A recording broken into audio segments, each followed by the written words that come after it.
and welcome to the Chamber Talk Show today, where we talk all things mental health. Today, we got a great show, got a great panel in.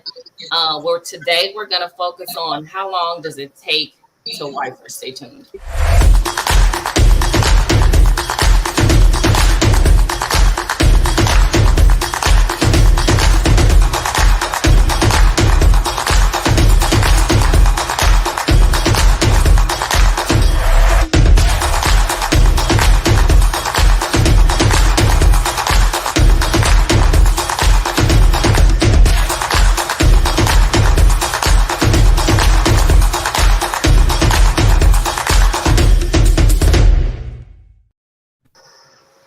So, good afternoon. Good afternoon. Welcome to the Chamber. I am Dr. Tamika Manning alongside Dr. April Givens. We have created a show so we can spar, especially with you gentlemen today. We want to hear from you. We want to know your thoughts on meeting women and what do you think when you first meet the women. So today my panel, of course, I have Sir, and I also have OJ, and I also have Dr. Taj from ATL. All the rest of us are in Dallas. So let's spar. Good afternoon. How are you all today? We're doing good. Doing great. All right. So welcome to the chamber. I'm just going to go ahead and dive right in. You guys, you meet a female, you see her. Is it love at first sight? What do you think? I'm coming to you first, sir. Do All right. you know if a woman is meant to be with you when you first see her? A lot of times, let me see. No, not really. I got to vet them out first, see what they're up to, see how their personality is, and everything like that. But I say by the second, third time we go out, hang out, that's when I start to see where this is going. So when I first see a girl, meet a girl, and take her out, that's what I'm thinking. So All right. So I've been hearing, so we do a show regularly with the Black Super Friends. And someone on the show said, when we see you, we know, but sometimes you talk us out of it. So we're probably going to do a part two to this, probably with them and a few females as well. So, Dr. Taj, what do you say? I want to hear from you. What do you think? When you meet a woman, what are your first thoughts? Well, I think that, one of the things that I have to say up front is that I'm engaged to be married currently. So I can only speak about what happened in the past, and what my single friends are still going through right now, because I got a lot of, well, actually not a lot, but at any rate, I would have to agree with Sir. I would say that the first time you go out with somebody is not enough time to decide very much, but there can be some disqualifying things that happen on that first encounter that will preclude you from going on the second date. Like for me, if I get a feel that a woman is completely fascinated with material things, or if I get the impression that she's overly concerned about status and stuff like that, I probably won't call. I probably would not have called her back, to be honest. Because I'm looking, have always looked for somebody that's really more down home. I'm from Southeast Tennessee, from working class folk, and that's what I gravitate to. I think around the second or third date, you really begin to get some perspective on who women are and on who people are. But folk representative can persist for quite a long time, even months. You know what I'm saying? So really, I think that sometimes you have to go through a storm to really reveal the true character of a person and begin to make a decision about how far you want to take it. I love that. I like that response. So I'm coming to you in just a second, OJ. But Dr. April, I liked something that Dr. Taj just said, the representative. I know you see that a lot in therapy because, of course, you're counseling couples on a regular basis. How do we get past the representative? Well, I always tell people to date all four seasons. I think that's important to be able to go through a full year, because sometimes people don't really start to show who they truly are until after that year. People can try to cover up maybe 3 months, 6 months of, this facade, this representative of who they want you to see and want you to, know this version of them. But typically after a year, you can't hide too much longer. If you're paying attention, some things that are true start to emerge in this person's behavior, pattern of behavior, their attitude, their likes, their dislikes, all these different things. Okay. All right. So I want to hear from OJ, because OJ has been married. He is a divorcee. So when you met your wife, how long did it take to propose? When did you know she was the one? And just kind of elaborate a little bit on that for me. Well, I think the first time I met my wife, we were in college, and so it was easy because, when you're in college, you spend a whole lot of time with a person. You're not really working. You're more focused on your academics and trying to get somewhere in life. But I think when I met her, we spent a lot of time together. And so I think that's the most important thing when you're dating. You have to find the time. And as I've gotten older, I'm seeing that a lot of people don't have the time to date. And I don't know if it's because you're dating multiple people or you focus on one, because if you're dating multiple people, you probably don't have time for the one that you think. So I always say, if you're going to date someone and you're going to date them exclusively, you really need to date them multiple times to find out. And not only just the dating part, but you have to give your time. And if you're not given the time, that's where, your guys have options now. They really have options. And if you're not giving any of your time, the next person, they're going to go to the next person. That's just the way it is now. Dating is different from when you're in your 20s to when you get into your 40s and your 50s. Absolutely. So time is key. All right. So I'm going to come back to Dr. April in just a second, because of course there is a mental impact. There are many mental implications. I know women who have been with gentlemen for quite a long time and they have not proposed, or maybe they proposed and they haven't gotten married. What is that about? I'm going to play devil's advocate real quick. I'm going to roll to a quick sound bite where I have someone that I know, a friend of mine, who says that most men know immediately. I don't know. Let's take a listen.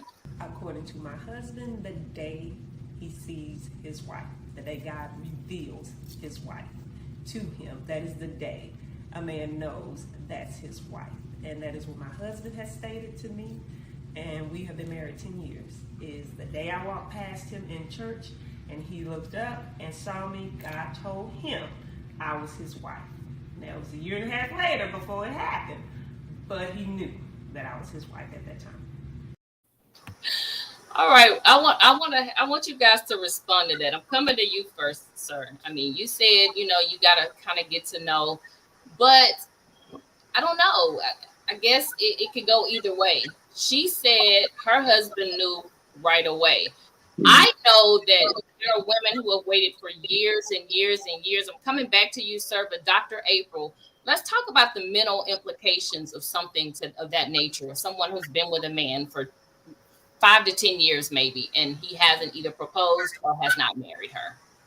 Well, I mean, trying to take my opinion out of it, but first I'm going to voice my opinion. I think the man is putting the woman on what some men like to call cold storage. So he has found this one that he deems may be worthy enough to be with him for whatever standards and qualifications she may have. But the reason why he's taking his time is because maybe he's still out there looking for something better. That's just my opinion. So there's no reason for you to not go ahead and get married.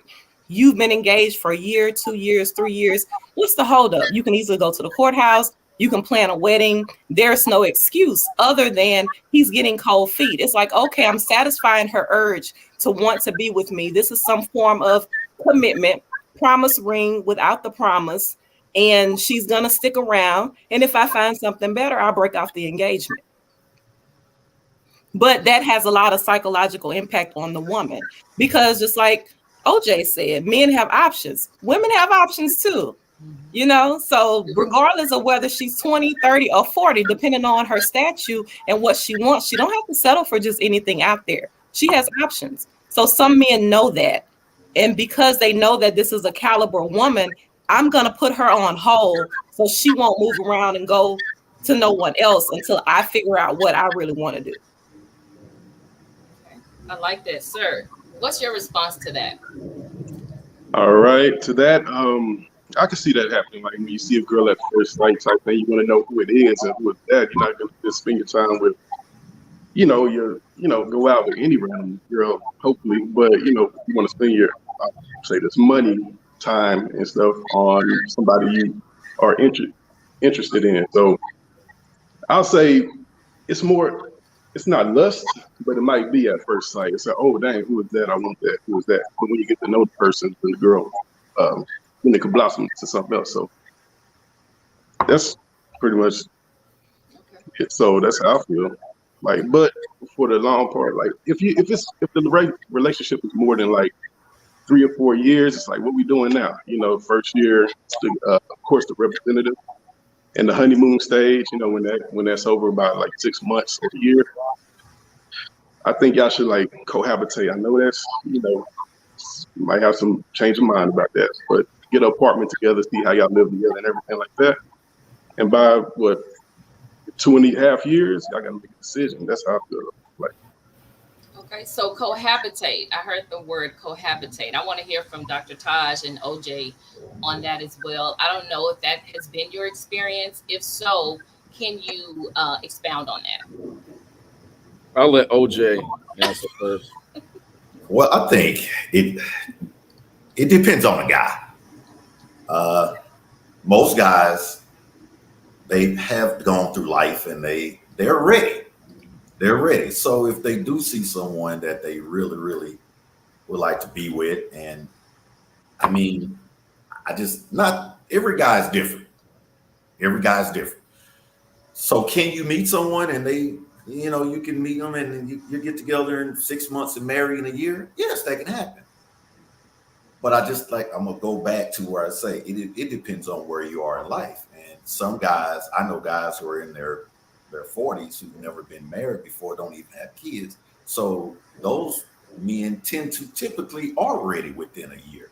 But you meet a guy who's in their 40s, maybe in their 50s, who have kids and maybe have teenagers, they're at a point to where I want to make sure it's the right thing to do. And the right thing to do may be 2 years, it may be 3, but it also goes to say within those years, what have you gained? What have you accomplished with each other within those 2 or 3 years?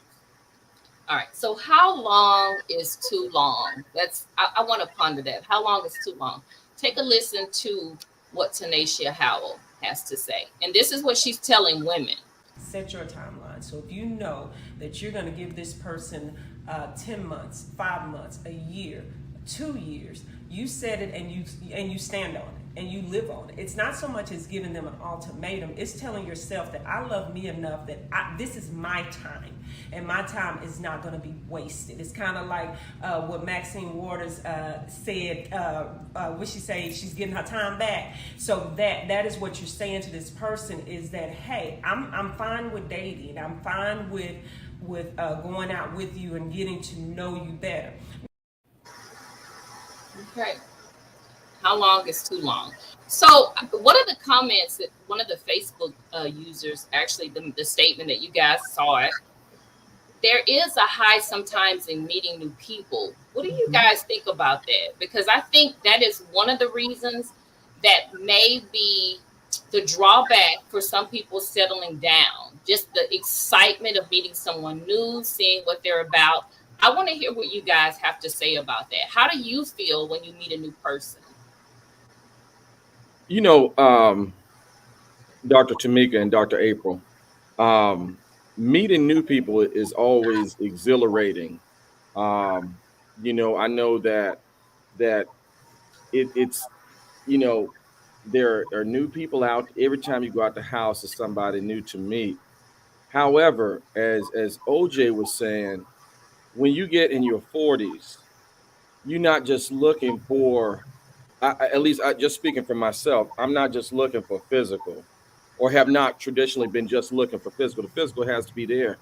But as I've gotten older, And I think another thing that y'all should explore also is what environment that each person is coming from. I come from a family where everybody's divorced, except for my grandparents. My grandparents stayed married until they passed. But I think that some of our perspectives have been clouded on what our personal environment is. So what's most important for me and for talking to my married friends is peace in the house, just peace. I don't know who go. In the Bible it say, it, you know, it's better to dwell on the corner of a rooftop than to live in a house. Absolutely. I'm gonna correct the gender with a contentious person. Because it goes both ways. And for me, I'm looking for peace, and that's something that my fiance and I have had a come to Jesus moment about on both ways. We've tried to we finally solved what we need to figure out. How do we promote a peaceful environment as much as we can, and then head off, to find out how to constructively communicate to head off blow-ups that would derail that peace. But I think a lot of that comes with living, you know what I'm saying, and with age, and also being exposed to some relationships that weren't so good, so that what kind of icebergs to steer clear of as you sail in the future. Okay, so as we draw to a close, I want to kind of summarize a little bit. You guys have really a vast opinion on what it looks like. It's not necessarily love at first sight. It's not necessarily this is my wife when I see her. It could be the second date, could be the third date, and you're not necessarily looking for the visual or the looks, but a combination of things. Am I correct? Yes. Yes. Okay. So Dr. April, you counsel all the time. Have you particularly counseled a couple where this was an issue, where we've cohabitated, we've been together for a long time, but he hasn't taken the next step and it's been a problem? Yeah, I have. I've also counseled couples who are toxic for each other. They're engaged, planning a wedding, but have knockout, drag out fights all the time. And so they don't want to hear, let's postpone the wedding. We still want to get married, but we hate each other. Why? That has been a psychological issue. It's like, I don't want to let this person go, but we really are not happy together, but we have this impending wedding coming up, but we don't want to not get married. We want to try to fix this issue, but every time they try to fix the issue, one or the other party doesn't want to participate. It takes two. One person can't fix the relationship. Both people have to be the ones to communicate effectively in order to reach the same goal. And a lot of times they just don't. They keep bumping heads, but yet you still want to enter into this marriage thinking that, okay, the arguments that we've had for the last year, when we get married, they're just going to suddenly disappear. No, they're going to intensify, and it's going to be worse. I love it. I love it. Keela Manning Williams said it best. That is my sister. Peace is very important in a relationship, and in your 40s or whatever, you want to come home. If you're fighting the world, you definitely don't want to come home and fight. That's where I am. That's where I stand. I don't really have a time frame on, telling a man, okay, you've got to marry me in 6 months or a year. But I will say this, I will not wait forever. If we're together and we want to build, we don't have that kind of time. That's my opinion, and I'm sticking to it. I think I had one last comment before we draw to a close. Dr. April, of course, closes on an affirmation.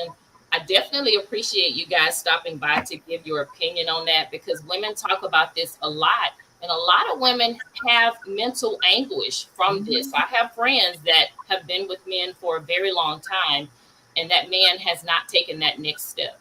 So peace is important. Dr. April, I'm coming to you.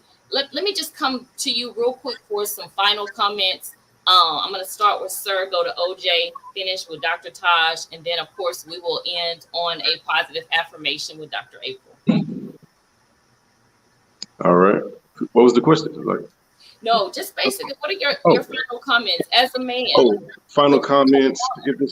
Like I said, if it's past that 3rd year mark, I'm asking the question, what are we doing right now? Because I know within my 2nd year, if you're the one, like, if we want to take this to the next level. And yeah, but like 5 years, I think it's too long. Like, it's like, yeah, I got stuff to do. You know, I'm busy. So can I, meet another person? So that's what I feel. Absolutely. And I'm going to put a shameless plug. Sir is my massage therapist, and he is absolutely amazing. I've been going to Sir for years. So, ladies, if you have a mental anguish because you haven't gotten married, go to Sir. He can help you out. OJ. I just think you have to find out what you want and communicate that with that person. And I think we all pretty much know that communication is a big deal. If you communicate what you want, I think you can get pretty much further along within your relationship, courtship, or whatever you got going on with the person, marriage especially. So just basically communicate with your partner or whoever you're dating. Just communicate what you want. All right. I like that, OJ. OJ is an administrator in a high school in Dallas ISD in the southern sector. So he does not have time to play games, ladies. Just throwing that out there. We have busy schedules. I do the same thing. So we talk a lot about some of the things that we deal with on a daily basis. He doesn't have time. I don't have time. Dr. Taj, let's go. What do you say? I agree with everything that Sir and OJ said. I think that what somebody just has to do is set a time limit for how long you want your time tied up. But I think also at the same time, make sure that you're working on yourself and you're providing an experience that is not replicable somewhere else. Because guys, my own example, my lady from Louisiana, right? Baton Rouge, she can cook like my mom and my grandma, great mom, and just a great person. And I just don't feel like I can get that anywhere else. And that's why we're getting married. So I think that when a man realizes that, number one, he's gonna have peace. Most importantly, peace is we out here fighting the world, all of us, and when you come home, you got to have that peace. That's number one to me. And then respect for God. And then if they, the rest of the stuff, if you provide that experience, a dude within his right mind will recognize that. And if you don't recognize it, then X to the next, as they say. Absolutely. On to the next. That's right. Cut. We're out of here. Block and delete. I always say that. All right. So we're going to end with Dr. April. She's going to take us out on a positive affirmation once again. I appreciate you guys. I know Sundays are busy days. It's a family day. It's get out and enjoy yourself. Nice concert or so on and so forth. Dr. April, what is your positive affirmation for us for today? So the positive affirmation for today is there are no barriers to me receiving love. My partner will love and accept me for who I am. All right. I get that. My partner will love and accept me for who I am, but we're not taking 5 and 6 years to get married. Thank you guys for joining us. Have a great day.